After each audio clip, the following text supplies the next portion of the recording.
बहुत समय पहले की बात है, जब धरती पर ऋतुएं बदलने लगी थी और लोग प्रकृति के हर बदलाव को बहुत ध्यान से देखते थे।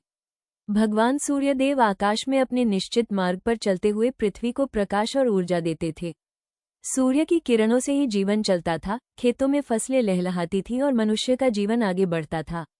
लेकिन वर्ष के कुछ महीनों में सूर्यदेव दक्षिण दिशा की ओर चले जाते थे।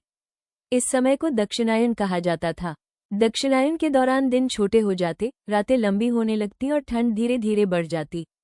खेतों में काम करना कठिन हो जाता और कई जगहों पर फसलें ठीक से नहीं उग पाती थीं। लोग ठंड और अंधकार से परेशान रहने लगे। तब ऋषि मुनियों और साधारण लोगों ने मिलकर सूर्यदेव से प्रार्थना की। उन्होंने कहा, हे सूर्यदेव, आप हमारे जीवन के आधार हैं। आपकी गर्मी और प्रकाश से ही धरती पर जीवन संभव है। कृपा करके उत्तरायण की ओर गमन करें, ताकि फिर से गर्मी, उजाला और खुशहाली लौट आए। सूर्यदेव ने लोगों की सच्ची भक्ति और प्रार्थना को सुना। उन्होंने निश्चय किया कि अब वे अपने मार्ग का परिवर्तन करेंगे। जिस दिन सूर्यदेव ने मकर राशि में प्रवेश किया और उत्तर दिशा की ओर बढ़ना शुरू किया, उसी दिन को मकर संक्रांति कहा गया। सूर्य के उत्तरायण होते ही धरती पर बदलाव दिखाई देने लगे।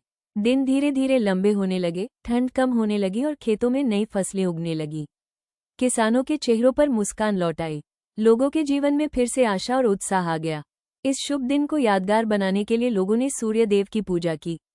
उन्होंने तिल और गुड़ से बने लड्डू एक दूसरे को बांटे और कहा, तिल गुड़ घिया, गोड गोड बोला, जिसका अर्थ था कि जीवन में मिठास बनाए रखें और आपसी रिश्तों को मजबूत करें। आकाश में रंग बिरंगी पतंगें उड़ाई गईं। पतंगें इस बात का प्रतीक थीं कि जैसे पतंग ऊंचाई पर उड़ती है, वैसे ही मनुष्य को भी अपने जीवन में आगे बढ़ते रहना चाहिए। कुछ स्थानों पर लोगों ने पवित्र नदियों में स्नान किया, ताकि पुराने दुख और नकारात्मकता को पीछे छोड़कर नई शुरुआत कर सकें। समय बीतता गया, लेकिन ये परंपरा बनी रही। आज भी मकर संक्रांति पूरे भारत में अलग अलग रूपों में मनाई जाती है। कहीं ये पोंगल है, कहीं उत्तरायण, कहीं बिहू तो कहीं खिचड़ी का त्योहार। नाम भले ही अलग हो, लेकिन भावना एक ही है, सूर्यदेव के प्रति कृतज्ञता और जीवन में नई शुरुआत। इस प्रकार मकर संक्रांति हमें ये याद दिलाती है कि हर अंधकार के बाद प्रकाश आता है और हर कठिन समय के बाद खुशियां जरूर आती हैं।